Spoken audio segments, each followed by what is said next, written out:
Welcome. Thank you for joining me. Debz Cooper, Global Stressologist here. Just the way I normally start my videos. Thank you so much for joining me here today as we crack into a conversation of how to get clear on your desires. Ooh, la, la, la, la. And the other part of that meaning your guide to living and breathing your truth. So thank you for joining me live. Thank you for joining me on a replay. Woohoo! Oh my God.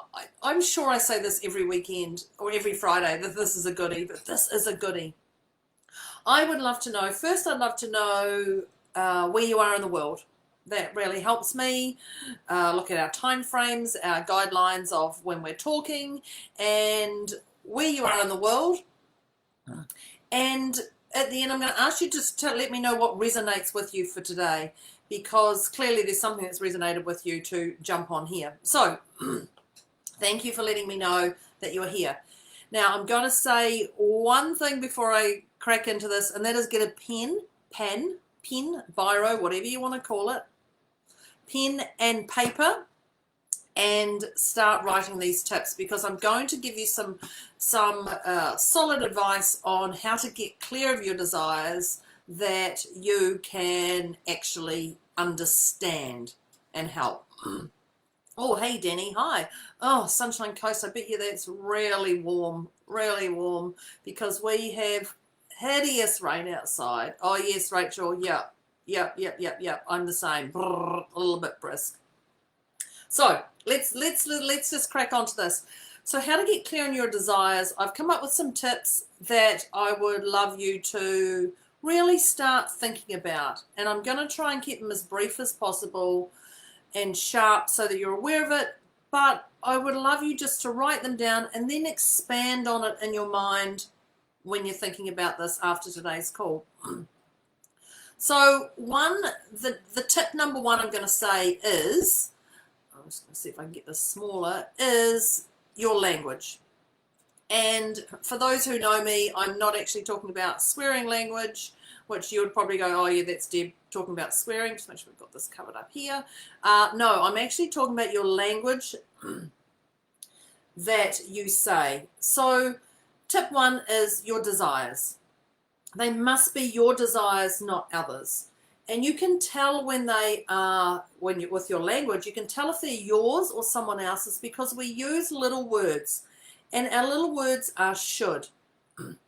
There's a few of them. Should. Oh, I should do that. I should go do that. I should be doing this. Or I should be listening to my mum. Or I should be, should. When you hear that word should, freeze and go, oh, where did this should come from? Because a should word is an indicator that it's actually somebody else's wording to you. You should be doing that. You should be doing that. You should be doing that. And you can hear them when people tell you, you should be doing that. So watch your language that you say. There's other ones that come in with that, and that's ought to. Ought to. O-U-G-H-T, ought to. Oh, I ought to do that. I ought to do that. Same as should. I should go out in the garden. I ought to go out in the garden. I ought to do that. When you hear that from other people, if you can't hear it yourself, even just start listening to other people. It's these little key words that make you go, oh, this is not me saying this. This is actually somebody else.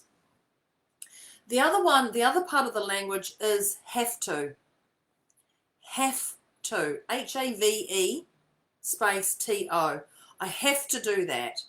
When you have to do that, you are usually 99.9%, I'm actually going to say 100%, but just in case there's 0.1 glitch, 0, whatever, you're doing it for someone else. I have to take the kids to school. I have to pick the kids up from school. I have to pay this bill. Have to. I have to do that. I have to do that to function. I have to do that to eat. I have to. So when you hear those words, just be aware of them. And you'll hear other people often before you hear yourself. And the fourth one is actually, oh yeah, coulda, shoulda, oughta, coulda, shoulda. Oh yeah, we know that one. The other one is need to. So the four languages are should, ought to, have to, and need to. Oh, I need to pick the kids up from school. I need to eat. I need to do that. Need is not necessarily others. It's more a society thing. I need to eat. Society says you need to eat at 12 o'clock. Oh, I need to go to bed at night. Society says you need to go to bed at 11 o'clock at night. Need to. So should, ought to, have to, and need to are really great ones to go, oh, this is not me. And it's really important when we're looking at getting you to breathe your truth that the language you use is your desires, not others. So if you can't hear yourself say it, start listening to other people when they say it. Even in a shop and you hear someone go, oh, I should get this for dinner, or I should get this, or I should, ought to, have to, need to. Start listening and go, oh, I wonder where that's coming from. Just to be aware before you start programming yourself to hearing those words. So ensure that, step one is ensure that they are your desires, not others. And that comes from our language.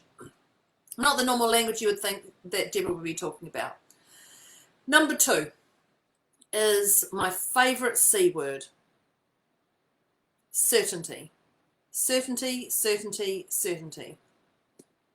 So with certainty, you have to, did you hear that? Have to back yourself. You must back yourself. And I'm going to take the have to out and say it's wise to back yourself. Because if you're looking for certainty, you yourself must, should, ought to, have to, need to be 100% certain in what you're doing. 100% certain in what you're doing. If you don't have that certainty, people are going to see those little gaps and they're going to jump on in. They're going to jump on in there. So ensure that you have certainty. Not just back yourself, but that others back you. And when I think about others backing you, I'm talking about maybe testimonials, but testimonials in business we talk about, but in everyday life we don't often have testimonials, but it's what other people say about us. Oh, go to Deb because she's really great at putting your makeup on. I'm not, just for the record. I was just saying, yeah, anyway, go to Deb because of this, go to Deb because of this, go to this. So ensure that those testimonials are actually, they don't have to be in business, but what people say about you. Like, oh, go see Rachel, she's an amazing cook. That's a testimonial if we want to label it into a business frame. Testimonial. So it's what people say. So when you're waving about your certainty in who you are as a person, that, oh, can I start this business? Can I go for and do this exercise? Can I commit to doing this, etc., etc., etc., whatever that is? Look at those testimonials. What are those things that people have said about you? Read back in the past what they are, or just feel it. And so it's really important to look and feel the part. You must look and feel the part. So if you're going to have certainty in who you are as a mother, what does a mother look like for you? If you're going to have certainty in a businesswoman, what does a businesswoman look like for you? If you're going to have certainty at the rodeo, and you're going out to the rodeo, what are you going to dress like and hold your stance of that? So you must have certainty in yourself. So shoulders back, back yourself would be the easiest option of saying that. So have that certainty. You must back yourself. The next one is speaking up. And so when I say speaking up, you must speak up. Must, ought to, should, have to. It's wise to. Speak up. If you do not speak up, you are going to hold things in and you're going to bite your tongue. You know how you have things and you're going to bite your tongue and you're going to go, And what's going to happen is you're going to have physical symptoms in you. Physical symptoms are going to come up. You know when you think, oh God, I should have spoken up or I should have said something, and you start feeling it and you can feel it inside and it's like a tummy butterfly thing and it's a real icky feeling. Physical symptoms will happen if you hold stuff in. Bloated, tumminess, any of those things, headache, explosion, any of those things. Physical symptoms will happen if you hold your tongue. Now, there's a time and a place to speak up, okay? So you must pick and choose a time that works for you and for the other person. So you're clearly not going to say to somebody, I don't want to be with you anymore. If you're breaking up somebody in a relationship, you're not going to send them into an interview or before they go on stage or something and say, hey, I'm going to dump you. There's a time and a place to do things. Think of yourself, but also think of the other person. So definitely speak up, but pick a time and a date that works for you and them. More so you first. Now, one of the things Tony Robbins taught me many years ago was actually worthy opponent. So when I say speak up, there's times when I often will just zip. And the reason I zip is because they're not a worthy opponent. And when I say a worthy opponent, you're going to go, if I say something to them, are they going to hear it now? And is it actually going to land that they're going to learn from this and I will learn from this? No, then they're not a worthy opponent. You can be in the supermarket queue and someone's having a moan and a groan about something and you're like, and you agree or disagree. Is it your time to speak up? Yeah, you can do. If you disagree with someone, are they a worthy opponent? If you give your opinion, is it something that's going to happen or not? So have a look at that. Are they a worthy opponent? And that is not an ego-driven worthy opponent. It's just like, okay, are they worthy of actually having this conversation or not? Keyboard warriors, not worthy opponent. Not worthy opponent. Spray and walk away is my saying. Block, walk away. So the next one, so that's speak up, but watch the timing. The next tip here is change direction. And you're like, what do you mean change direction? Change direction, what does that mean? Be okay with your decisions and you can change direction at any time. So I know last week I talked a little bit about it, about saying yes. So saying yes today doesn't mean yes tomorrow. Saying no today doesn't mean no tomorrow. So be okay with your decision you're making right here, right now. You know, I talked about backing yourself. Be okay with your decision you're making right here, right now, because you have the best tools in front of you, and that's the decision you're making. And if an hour later you'd like to change it, you are totally a worthy opponent to change your decision. You do not have to hold on to that yes or no or left or right. You can change it anytime. This is your life to control your way. And this is all about getting clear in your desires, because if you're saying yes and then you don't like it, that's not your desire. That's not going to help you. It's not going to fill you. It's not going to light you up. It's not going to glitter bomb you at all. So if you'd like to change direction, change direction. So I'm giving you permission to change direction at any time and be okay with your decisions. The next tip is humble versus ego. Oh, humble versus ego. Now, be aware that, and you know what humble is, and you know what ego is. When you are ego-driven, you know the time when you're thinking, you're going, oh, okay, I can think of a time I'm ego-driven. When you're ego-driven, you ride your emotions. Not only do you ride your emotions, but crazy stuff happens. And you tend to get thrown out with who you are, and shite happens, doesn't it? So when you're ego, you're swinging for so long, and you can ride that. You can ride your emotions, but you will fall. Humble wins 100%. And when I say humble wins 100%, if you don't humble yourself in life, outside influences will.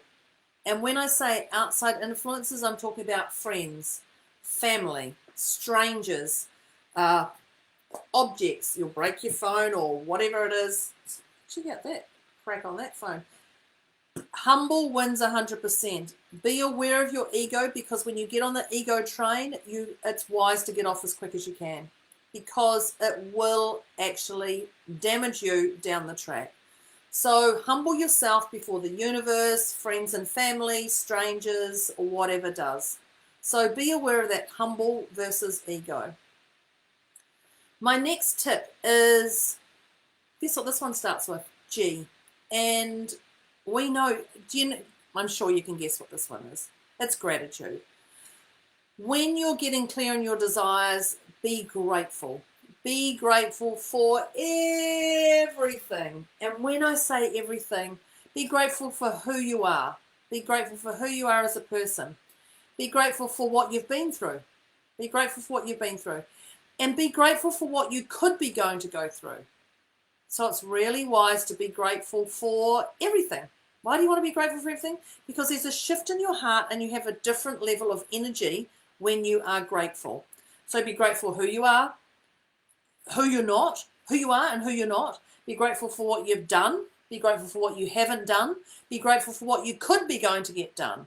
Gratitude plays a massive impact in our world, in our physical symptoms, and those around us. When you're grateful, you have a different level of vibration.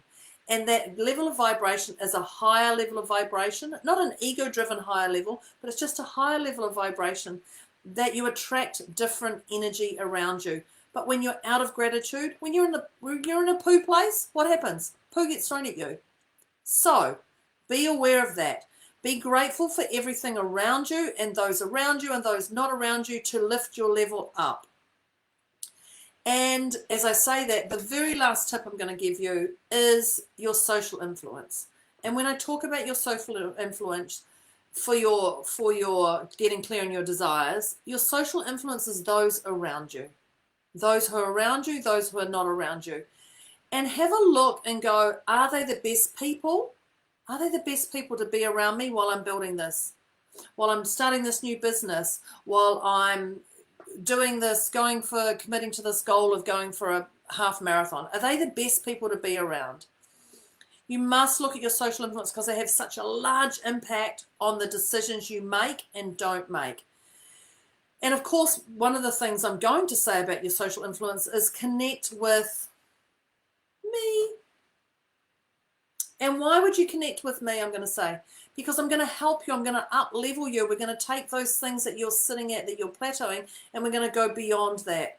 So look at that social influence around you and get yourself really clear about what you're looking to have in your world and what you're not looking to have in your world. So that's my 7 tips. Seven tips that I'm sharing with you today on how to get clear on your heart's desires. If you have anything you'd like to ask, put them in the comments, private message me. If you liked this today, if you liked this, or if you love this, or if this resonated with you, the next step is to book a call with me. And I'll put that in the comments, is to book a 15-minute call with me so I can help you go to the next step from that. We're going to nut things down. We're going to look at what's really going on, and I'm going to give you some strategies and send you on your way. So if you liked this today, I would love you to share it, comment, get yourself out there, and book a call with me. Okay, so the next step is share, and then the next step is book a call with me. So I thank you for joining me today. I really appreciate that.